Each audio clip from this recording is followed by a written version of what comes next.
Welcome back to Learn to RV. Today, we're starting another one of our Community Spotlight series, and we're here with Brooks Smothers of RV Out West. And I'm just so excited to have you on because the Pacific Northwest, we've only done it for one season.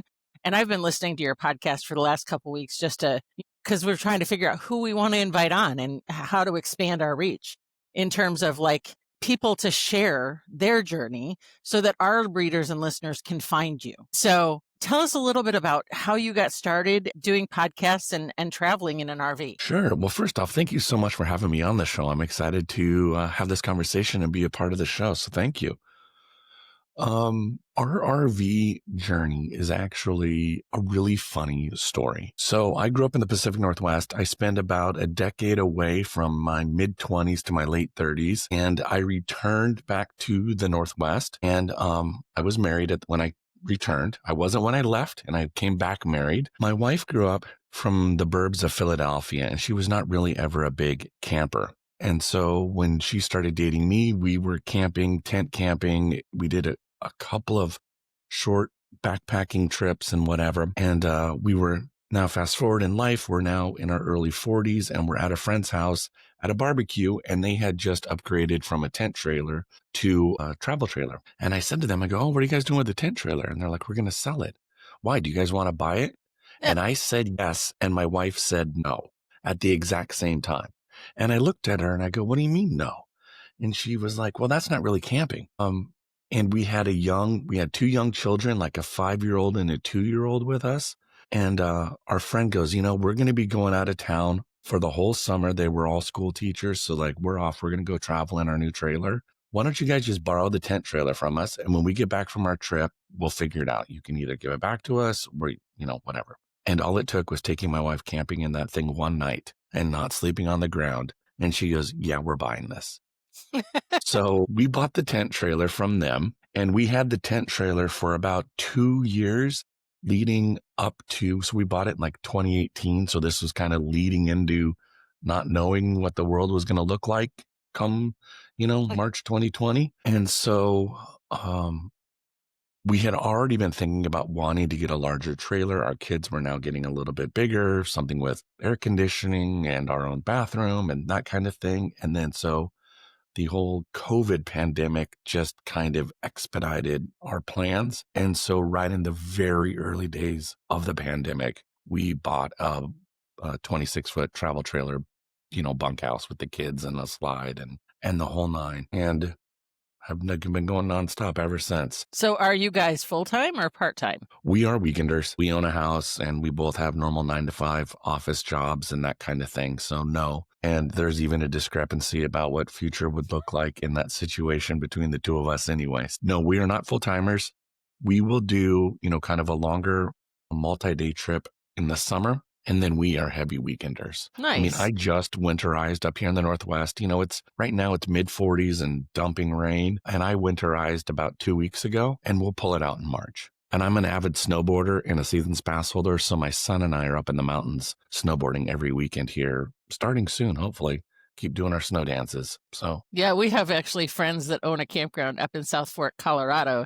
And they loved it so much being full-time that they actually bought a campground up there, and they do all year-round camping for people that love to snowboard and ski up there. Yeah, It's that's awesome. Crazy. Yeah, no, it's very cool. Our local mountain up here is called, the one that I go to is called Stevens Pass. And they have a lot that has electric hookups. Doesn't have water or sewer. And so you can tow, and I've done that. I've towed my trailer up to into the mountains and done a ski in, ski out from my trailer in the dead of winter. And that's a blast. Well, that sounds like lots of fun. So, I mean, obviously you love the Pacific Northwest, and I'm guessing you stay kind of close to home. But I also saw on Facebook this morning that you're appearing other places this year. Tell us a little bit about those appearances. Sure. So in 2024, let me start there. So in 2024, I was a seminar speaker at the Seattle RV show. I did a couple of seminar presentations, one kind of like an RVing 101. It was called So You Want to RV. And the other one was kind of like how to work a multi-day trip and the functionalities and tips and tricks for doing multi-day groceries and laundry and travel and, that kind of thing. And while I was there, I met RV Miles, because Jason and Abby were there as the headliners for the seminars. Yep. And I know so, them. yeah, so my wife and I went out to dinner with them, and we have become friends with them as well. And I also now am the host of the See America podcast, which is now part of the art. Well, I brought life back into it. RV Miles had kind of just ran out of bandwidth, and so they had to pause that show. And so I'm now, as of last season, the new voice for the See America podcast as well. And so through chatting with them, they introduced me to Valerie, who puts on the Kansas City RV show.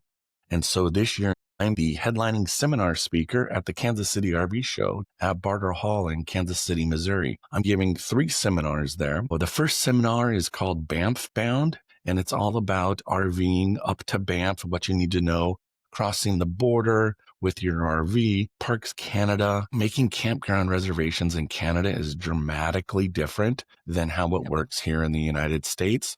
So I'm going to kind of share what that process is and what that looks like, as well as, of course, all the fun stuff, the tea house hikes and going to Lake Louise and where to find the best poutine or, whatever it all might be. So we're going to kind of talk about all things Canada and Banff, the hot springs. The other one I'm going to do is all about RVing the Oregon coast and kind of going up and down along from, say, like Astoria down to Brookings, and kind of what you can, again, where to camp, what to see, what things you need to know, suggestions, and those kind of tips. And then the last one, I realized those first 2, for somebody in the greater kind of Kansas City area, those are really big monster trips. Because getting from Kansas City to Astoria is a 3 to 6 day drive, depending on how hard you want to drive to get out there and how much time you have. So adding 3 to 6 days to get out there, and then 3 to 6 days to get back, and then however much time you want to spend out there, that's a 2-week trip, probably at bare minimum. And not everybody can necessarily take that time. So Right. the other one I'm going to do is, what if you fly into Seattle and either rent an RV, or there's a really cool company called Peace Vans in Seattle that does old school VW Westphalia rentals. And so you could pick up an old Westie, an 80s boxy Westie, and rent from them and kind of do the whole VW thing in the Northwest. You'll fit right in, with that and Subarus. I don't know, you'll be fine. But We right? actually did a whole way to rent across the country on Learn to RV several months ago. And so there's a whole article on all the different companies out there. And that was the one that I picked for Seattle just out of the blue, because when I spoke with them, they were just the most accommodating, I feel Yeah. like, for the Yeah, people that Harvey's do been on rent the from them. show. I've Yeah. had Harvey on my show, and he's Nice. fantastic. And what they're doing there is really cool. So this last one would be like a 10-day itinerary. So if you only take 5 days off from work and you book in the weekends and you fly into Seattle, rent a van, I've got a whole really cool loop that takes you up through the North Cascades. So you can get to North Cascades National Park and then go into the Methow Valley and see That's Winthrop, beautiful. come around to Lake Chelan and kind of wine country in the lake, and then come through Leavenworth, which is like this faux Bavaria mountain town, and back to Seattle. And so there's a 10-day loop you could do for somebody, who can only take 5 days off from work. So those are kind of the That's 3 seminars. Yeah, that's fair. Like when we did it, we did a whole summer up there, and we got up there end of May when it was still raining. And Yep. owning a company that counts on the weather, we knew that, and we told our friends that. But we spent the whole summer up there, and it was just an amazing summer. I can't imagine trying to, fit all of that into such a short trip. But I mean, it totally can be done. It can be done. And it's a Yeah. 10-day loop. You could, a couple days here, a couple days there, a couple days there, a couple days there, and you're home, Right. And and the that's not. knowledge base that you bring to it is amazing. What inspired you to start sharing your RV journey publicly? I'm a very creative person. I work in the creative industry and have been professionally within graphic design, marketing, visual journalism, storytelling. All of that has been the span of my career. So during the pandemic and the lockdown, we were trying to remote school with our kids. My wife was trying to remote work as a middle school counselor. I'm doing my job. And then, of course, yes, like everybody else at the time, we're also doing a remodel. And so I needed a creative outlet. And so I just decided to just start talking about it. And it was kind of like is this thing on? Yeah. And people started listening, and so it's just been great. I just love the Pacific Northwest. It's a really special place. The summers here are absolutely gorgeous.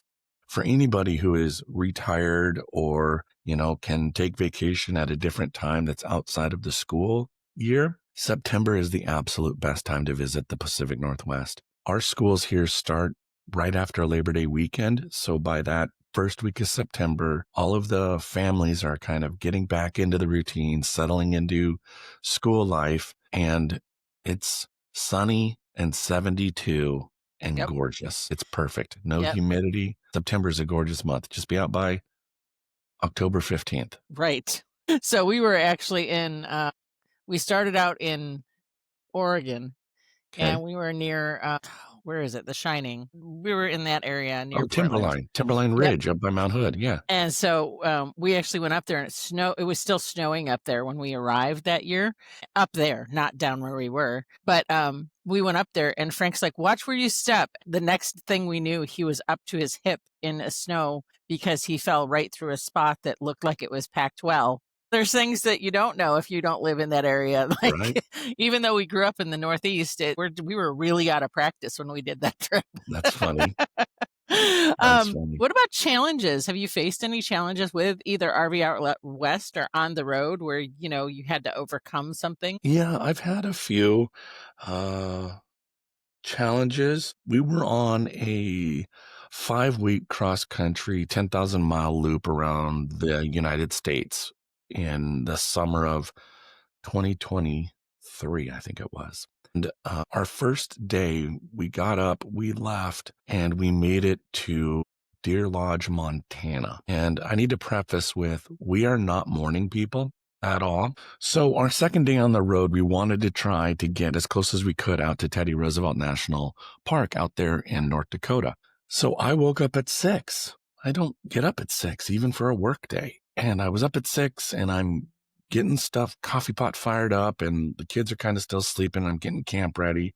Great. Oh my gosh, my wife's up, the kids are up, everybody's in the truck. I can't believe it. We're actually going to get out of here on time. And my wife goes to bring the slide in, and our slide starts to crab, and it won't come in all the way. So a few swear words later, little fists to the sky, because I got up at 6 to do something right. And 6 hours later, I had figured out how to manually bring the slide in. So we brought the slide in. I am so glad before we left on that trip too, I did one final trip to Harbor Freight, and they had an air ratchet on sale for like $20. And I was like, if I got to change a tire, that'd be kind of handy. So it was a total impulse buy. I bought an air ratchet and threw it in the truck. And if I didn't have that air ratchet with me, I think I would still be manually bringing the slide in with a ratchet today. Yeah, that is a job for. That was brutal. So we finally brought the slide in enough that we could get on the road. And of course, we're like driving down the road, and people in Montana are so nice. And they're like rolling their windows down, yelling at us on the freeway saying, your slide's out, because it wasn't fully seated, right? It still was kind of sticking out like 6 inches. So we're like, yeah, we know. But in the meantime, my wife is like on the phone calling people, down the road saying, hey, we have this issue. Can you look at our RV? And we finally found an RV tech in Bismarck who was like, yep. And most everybody else we had called were like, yeah, I can get to you in like 6 months, right? Because that's just the nature of the beast. And I was like, no. I need somebody to see me, please, in the next day or two.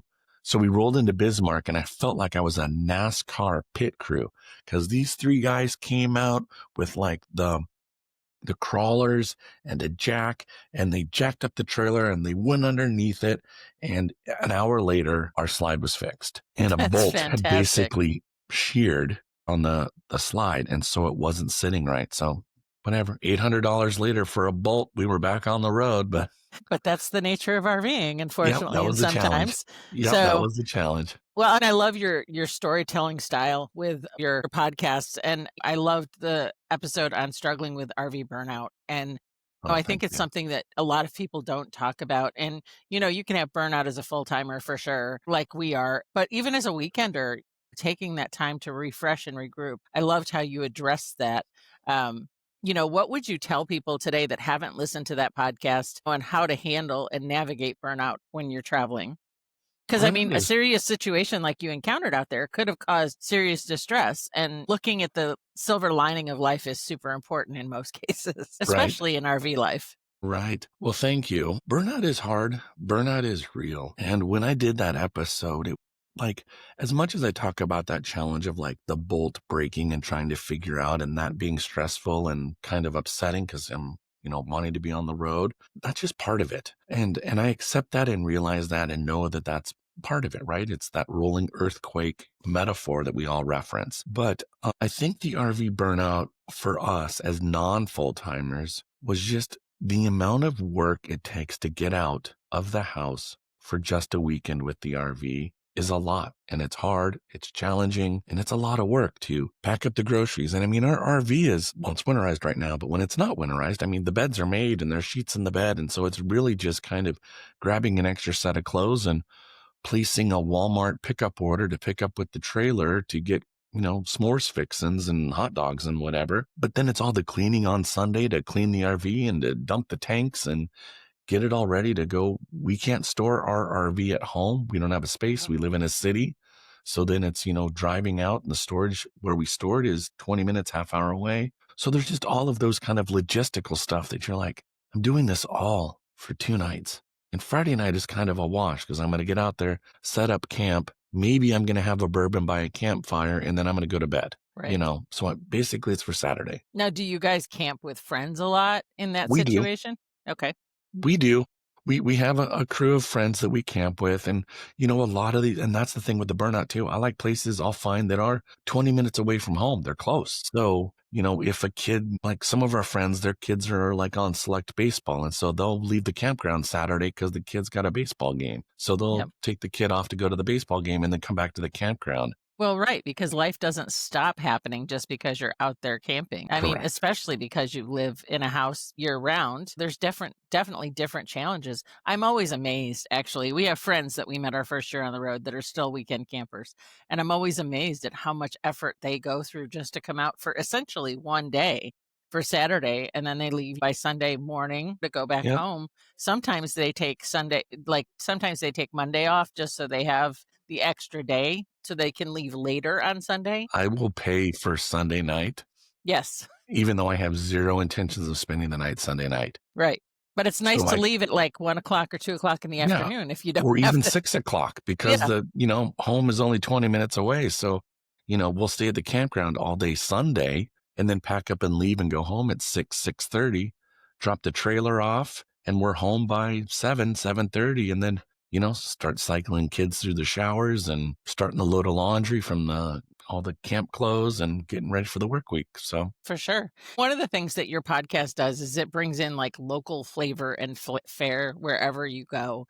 And I love that about it, that you're not just being at the campground. I especially loved your podcast on Bellingham because we spent a couple weeks in the area visiting friends. But what was so neat about that stop for us is we went to the Spark Museum, and place is it's just cool. such a neat place. But you don't talk about just like the things to do in the area. You talk about where to get some great food. You talk about all sorts of things that people don't think about as they're traveling because, navigating that, we do it based on how many stars there are on Google. But if we can go somewhere to get the advice, it's always so much better.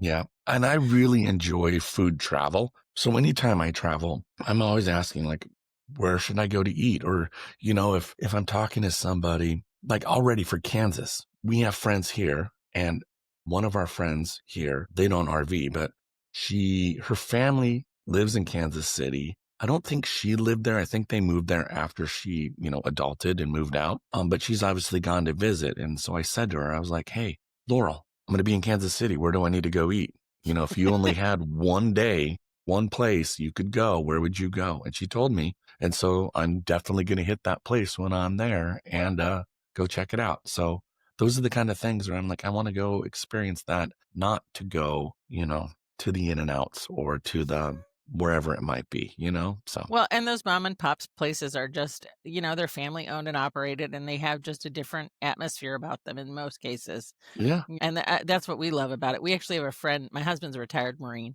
and we have a friend that's down in Texas that started his own brewery, and COVID kind of killed it for a little while. So he ended up having to close up shop for a short period of time, and he just reopened. But he's won awards, and it's a small little tiny place, but it's such a neat little stop that it's, we love doing that as we go through that area.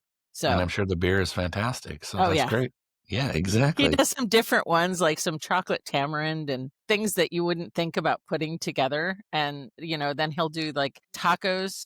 Like, he'll only make, like, 1 meal that day, but, like, it'll be tacos, like, his style, and it's got, like, everything in it, like, things you wouldn't think about putting in tacos, but it's fantastic. So Love it. Yes, I love it. so, advice, I mean, as somebody that's been an RVer for many, many years, and I was a wife that did not wanna do this lifestyle at Okay. all, ever, and so I can relate to your wife. What Yeah. would you say to somebody starting their RV journey with somebody that maybe is a spouse that isn't really on board? Really good question.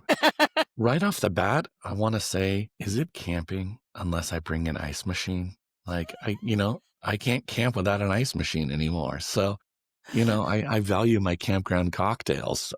In that situation, I would say rent or, try it first, right? I mean, my wife was really anti it, but she was totally fine with tent camping and we didn't have cots. We slept on the ground. I mean, we slept on the thermarest, but That's actually fascinating because I was the one that was like, "I'm never gonna do this, like, over my dead body ever," and I came home one day after being away at a retreat for the weekend and said, "Hey, we're supposed to go on the road full time in an RV," and my husband said, "I've been waiting 7 years for you to say that." yeah, And so for us, it was a very immediate change, and I wasn't on board, and he was such a great guy. He took me boondocking for the first 2 weeks, and I was ready to kill him. And so we had this 30-foot toy hauler, no slides, 6 kids, and we're out there boondocking for the first 2 weeks. But when we got to Yellowstone, I was so thankful that he did that because now we were experiencing life on the road in a way that nobody else was doing it back in 2013. And right. so, like, I don't know, I think that your vision gets clearer the longer you do it. But I mean, for me, it was definitely one of those, "What did I get myself into?" moments. Right. Right. Yeah. And I think, here's the other thing, right? So in my sticks and bricks life, my wife and I are very good as a team in regarding like we don't have predefined gender roles.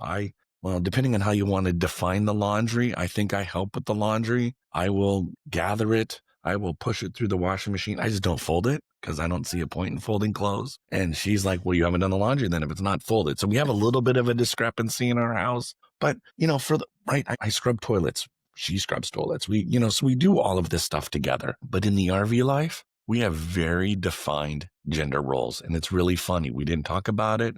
We just kind of rolled into it. And I take care of all the stuff outside and making sure the trailer's tip top, ready to go. If anything's broken, I fix it. We do all of that kind of stuff. And she makes sure that the interior is clean. And, we kind of do all of that. And it's kind of funny because we didn't talk about it. We didn't do whatever. It's just kind of like, I'll do this, you do that. I'll do this, you do that. And it just kind of is how it broke down. It's really interesting because that's not how it is at home for us. So, Interesting, yeah. So what's next for RV Out West? well, I'm actually working on that episode right now. It's going to drop on Monday, but it's here's to 2026 and what's next. We are right now, the only trip I have booked is 4th of July weekend for right now. And we are very excited. We are going to go down to Bar Run Golf RV Resort down in Roseburg, Oregon, which is about an hour south of Eugene. My son, he's 14 and he is becoming quite a little bit of an avid golfer. He's been golfing now for about 2.5, 3 years. So we're going to go there. They got the big lazy river and a big fun pool and they're on a golf course. So we're going to go camp and golf and do that for 4th of July. That's about it. I'm maybe looking at maybe an Olympic National Park jaunt because that's, right. It's funny, right? That's an hour away from where I live or in, 2 hours of the ferry boat ride. Right? And yet, we go to Banff or we'll go to Glacier or Yellowstone when we have the ability to take, multiple days to go on a vacation. I haven't been to the Olympic National Park, I think, since I was a teenager, which Oh, was wow. decades ago. Just a couple So, days. yeah. So, but have I booked anything? No, we haven't even looked at the calendar. We have some family stuff going on in the greater, larger family now. And so we got to be a little more flexible because we just don't know what the future is going to hold for some of that stuff going on with the family. So I'm a little hesitant to be booking a bunch of stuff, but we will see. That makes a lot of sense. Well, thank Yeah, you so much for joining us today. Where can people find you online to connect? sure. I am on Instagram at RV_out_west. Same thing with Facebook. You can find the podcast, Apple Podcasts, Spotify, Amazon, Audible, Overcast, or wherever else you choose to listen to your pods. And then, of course, you can stop by our website at rvoutwest.com. Awesome. Well, thank you so much for joining today. We really appreciate you taking the time out of your busy schedule, but we love the fact that we can highlight other podcasters and stuff. The other thing I'd like to do is invite you to let me put your podcast up on our page at Learn to RV for the podcast that we support out there. Sounds good.